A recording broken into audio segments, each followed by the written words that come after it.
Assalamualaikum. Welcome to my YouTube channel AH Math Experts 1. 8 class mathematics exercise number 2.7 statement समझते हैं। Factorise the following. नीचे कुछ questions दिए हुए हैं और हमने इन क्वेश्चंस को फैक्टराइज करना है। तो सबसे पहले हम समझते हैं ये फैक्टराइजेशन या फैक्टराइज असल में होता क्या है, और उससे पहले हम फैक्टर समझते हैं, फैक्टर क्या होते हैं और फैक्टर बनाने का जो होता है ना तरीका, इसको बोलते हैं फैक्टराइजेशन। तो मैं छोटी सी एग्ज़ाम्पल से समझाना शुरू करूँगा, फिर आपको जो फैक्टराइजेशन है वो समझ में लग जाएगी। आप लोगों ने टेबल तो पढ़े होंगे, जैसे 6 है, 6 किसी टेबल में तो आता होगा। 6 आता है 3 2s are 6 या 2 3s are 6 या 6 1s are 6। तो ये कुछ ऐसे नंबर्स हैं जिनको मैं आपस में मल्टीप्लाई करता हूँ और मुझे मेरा नंबर 6 मिलता है। तो जिन नंबर्स को आपस में मल्टीप्लाई करके हमें प्रीवियस नंबर मिलेगा तो वो नंबर उसके फैक्टर्स होते हैं। फैक्टर एक से ज़्यादा होते हैं, एक भी हो सकता है, दो भी हो सकते हैं, 3 4 5 6 ज़्यादा फैक्टर भी हो सकते हैं। तो मैंने एक नंबर 6 लिया और 6 के मुझे फैक्टर कितने मिले हैं? 3 मिले हैं। 2 3 3 2 ये तो बात एक है, 6 1 या 1 6 वो भी बात एक है। तो फैक्टर ऐसे नंबर्स को कहा जाता है जिनको हम मल्टीप्लाई करें तो हमें प्रीवियस नंबर मिल जाए, उन नंबर्स को हम फैक्टर कहते हैं। और फैक्टर बनाने का जो होता है ना मेथड, उसको बोलते हैं फैक्टराइजेशन। अगर हमने चेक करना हो कि हमने जो फैक्टर बनाए हैं आया कि वो फैक्टर ठीक भी हैं कि नहीं, तो हम उन फैक्टर को आपस में करेंगे मल्टीप्लाई। अगर हमें पिछला नंबर मिलेगा तो हम बोलेंगे कि हाँ ये फैक्टर हमारे ठीक हैं। तो फैक्टर हमेशा मल्टीप्लाई, फैक्टराइज करने के लिए ना नंबर्स को हमेशा मल्टीप्लाई करना पड़ता है। उसके डिफरेंट स्टेप्स हैं, तो उन स्टेप्स में जो सबसे आसान स्टेप है वो हम आज करेंगे डिस्कस। ये तो नंबर था, नंबर को फैक्टराइज करना बड़ा ही आसान होता है। अगर नंबर्स के दरमियान प्लस माइनस का साइन आ जाए और साथ वेरिएबल्स आ जाए, फिर हमें स्टेप्स को फॉलो करना पड़ता है। तो जो आज मैं आपको स्टेप समझाने जा रहा हूँ, सबसे पहला स्टेप, उसमें पहले मैं कुछ एग्जांपल्स लूँगा, फिर मैं उस एग्जांपल्स के बाद फिर क्वेश्चन को स्टेप बाय स्टेप समझाऊँगा। तो मैंने अपने पास से एक एक्सप्रेशन ले ली है 3x + 12y + 15z। तो मैंने इसको फैक्टराइज करना है। तो फैक्टराइज में मैंने बात किया कि नंबर्स आपस में मल्टीप्लाई होते हैं, तो अभी इनके दरमियान कोई साइन मल्टीप्लिकेशन का नहीं है। तो जो सबसे पहला काम हमने फैक्टराइज करना है किसी भी एक्सप्रेशन को, तो हमने देखना ये है क्या उस गिवन एक्सप्रेशन में से कोई नंबर कॉमन आ सकता है कि नहीं। अगर तो कॉमन आएगा फिर हम वो नंबर कॉमन लेंगे। अगर वेरिएबल भी कॉमन आ रहा है तो वेरिएबल भी कॉमन लिया जाएगा। तो सबसे पहले हमने नंबर चेक करना है। अब नंबर कैसे हमने चेक करना है, फर्ज करें कि इसके अंदर मैं चेक करना चाहूँ कि मैं 3 कॉमन ले सकता हूँ कि नहीं ले सकता। अगर तो मैंने 3 कॉमन लेना है तो उसके साथ मैंने ये बात भी देखनी है कि जो बाकी नंबर हैं क्या वो 3 के टेबल में आ रहे हैं कि नहीं आ रहे। अगर तो आएंगे फिर मैं 3 कॉमन लूँगा, अदरवाइज़ 3 के अलावा मैं कोई और नंबर कॉमन लूँगा। तो इन सब के अंदर जो 3 है ना वो मैं कॉमन ले सकता हूँ। तो जब मैं 3 कॉमन ले लूँगा तो बाकी मेरे पास बचेगा, यहाँ से तो 3 आ गया कॉमन, तो यहाँ बचेगा x।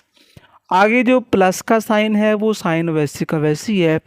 अब मैंने चेक करना है कि जो 12 है वो 3 के टेबल में कहाँ पे आता है। तो 3 4s are 12, 3 5s are 15।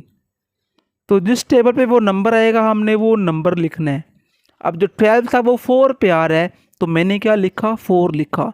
15 जो था वो 3 के टेबल में 5 पे आ रहा है तो मैंने क्या लिख दिया, वहाँ पे 5 लिख दिया है। अब देखें तो ये आपस में मल्टीप्लाई है, मतलब ये फैक्टराइज हो चुके हैं। अब मैं सीधा क्वेश्चन पे आता हूँ।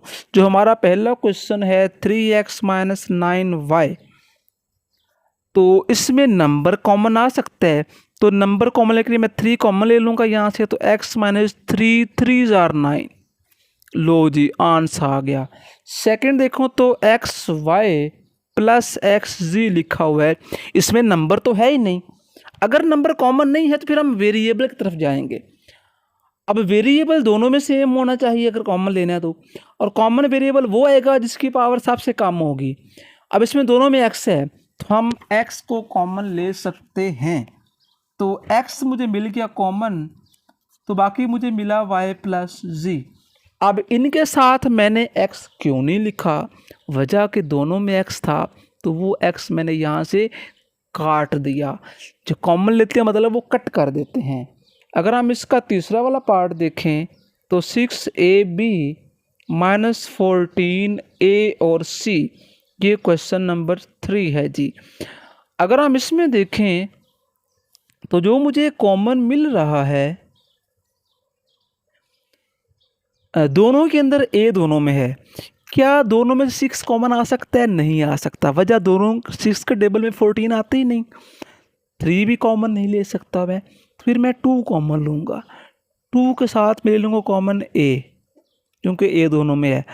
2 3 जार 6, a कट चुका है। 2 7 जार 14, a कटा बाकी c बच गया। तो ये हमारा क्या हो गया? आंसर हो गया। अगर मैं इससे फर्दर चलूँ, जो आगे इसका थर्ड वाला पार्ट है उसमें लिखा हुआ है 3m cube np minus 6m square, और साथ लिखा हुआ है n, और ये फोर्थ वाला पार्ट है, मतलब क्वेश्चन नंबर 4 है। तो दोनों में से अगर मैं 3 कॉमन ले लूँ, 3 कॉमन आ जाएगा क्योंकि 3 के टेबल में 6 आता है। अब m दोनों में है, तो मैंने बोला है कि जब हमने वेरिएबल कॉमन लेना, कोई नंबर गिनती के अलावा, फिर हमने पावर छोटी कॉमन लेनी है। n भी दोनों में है, तो हमने दोनों में से 3m स्क्वायर और n कॉमन ले लिया। 3 यहाँ से कट गया। अब यहाँ हमने पावर कॉमन ली है m की स्क्वायर, और मेरे पास जो ऊपर लिखा है वो m क्यूब लिखा हुआ है। तो मैं जब 3 में से 2 निकालूंगा तो मुझे एक m सिंपल बच जाएगा, n कट गया, 7 बचा p। 3 2 जार 6, m स्क्वायर पहले ही कॉमन है और n भी पहले ही कॉमन है।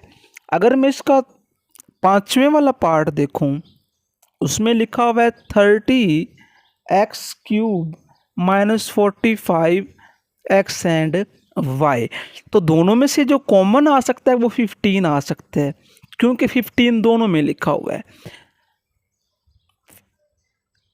और x दोनों में है, तो पावर कम ली। तो 15 2 जार 30, x का स्क्वायर बचा क्योंकि मैंने x पावर 1 कॉमन ली है।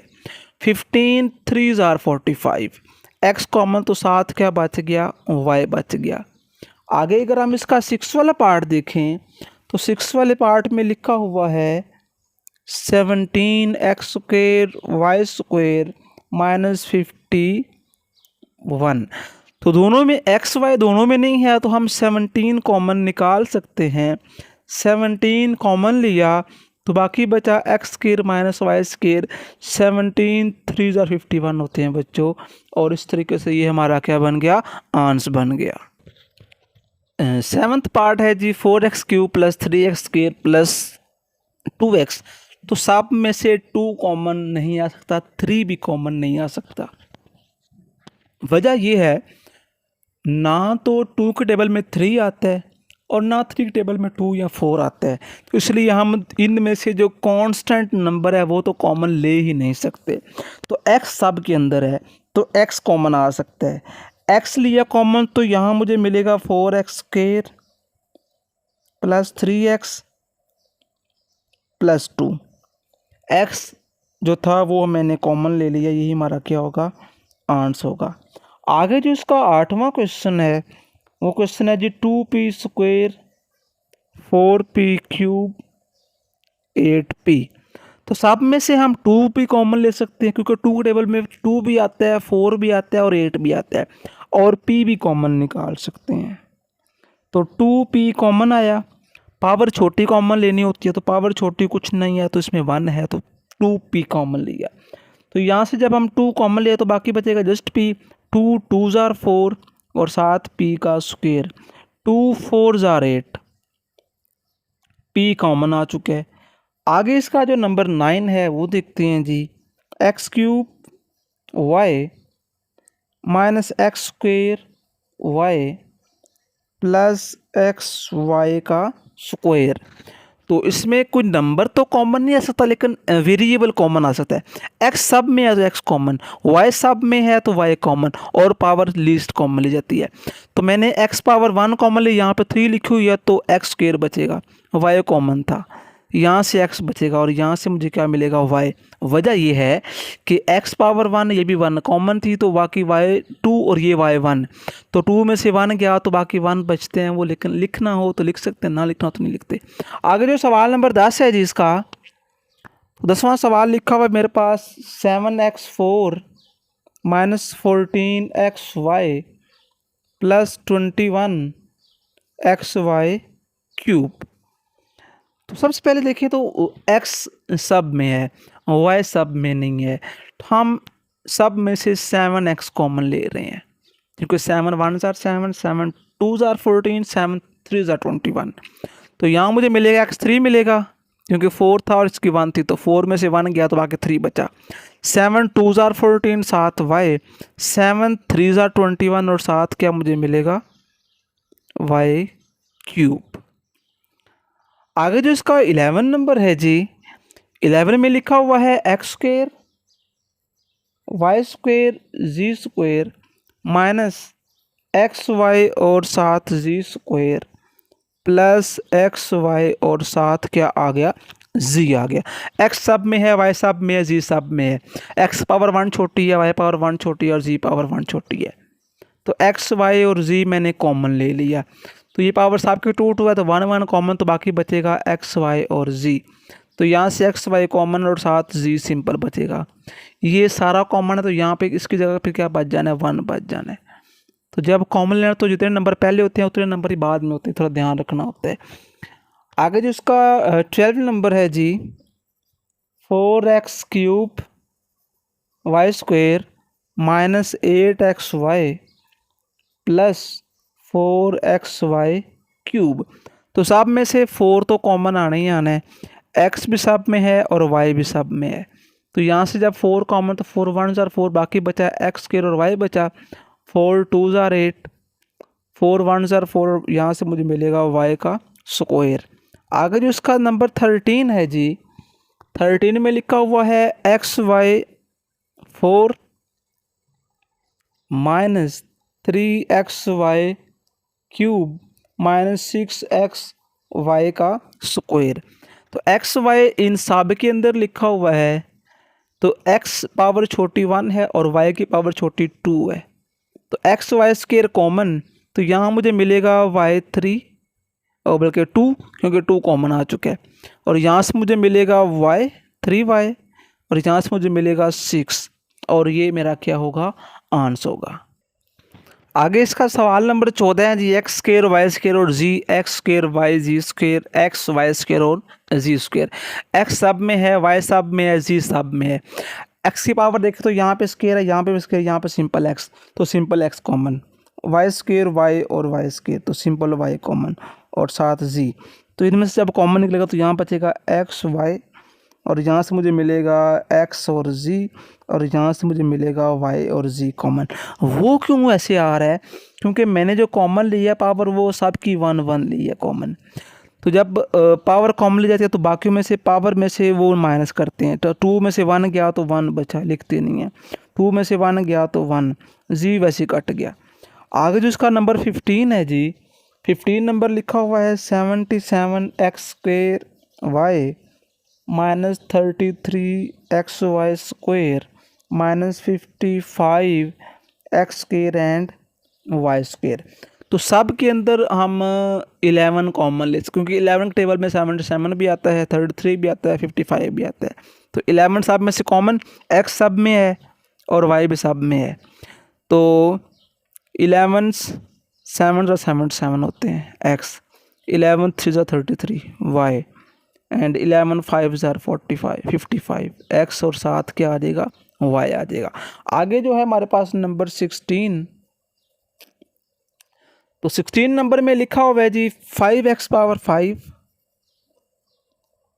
Plus 10x power 4 plus 15x power 3। तो सब में से 5 कॉमन आ सकता है। उसके बाद x सब में है, पावर छोटी देखे तो x क्यूब है तो वो कॉमन, तो यहाँ मुझे मिलेगा x स्क्वायर मिलेगा, 5 2 10 x, 5 3 15, x क्यूब कॉमन है, तो ये हमारा क्या हो गया, आंसर हो गया। तो इस तरीके से आज हमने 2.7 है उसको वाइंड अप किए। सर नेक्स्ट लेक्चर में हम 2.8 और हम इसके जो टाइप है वो थोड़ी चेंज देखेंगे। और इस तरह की जो मज़ीद वीडियो सुनने के लिए चैनल को सब्सक्राइब करें और रखें बेल आइकन को ऑन, ताकि जब भी कोई नई वीडियो अपलोड करूँ तो आप तक बर वक्त पहुँच सके। और कमेंट के ज़रिए अपनी जो राय है उसका इजहार लाजमी किया करें, क्योंकि आपकी हेल्प से ही चेंजेस हो सकती हैं।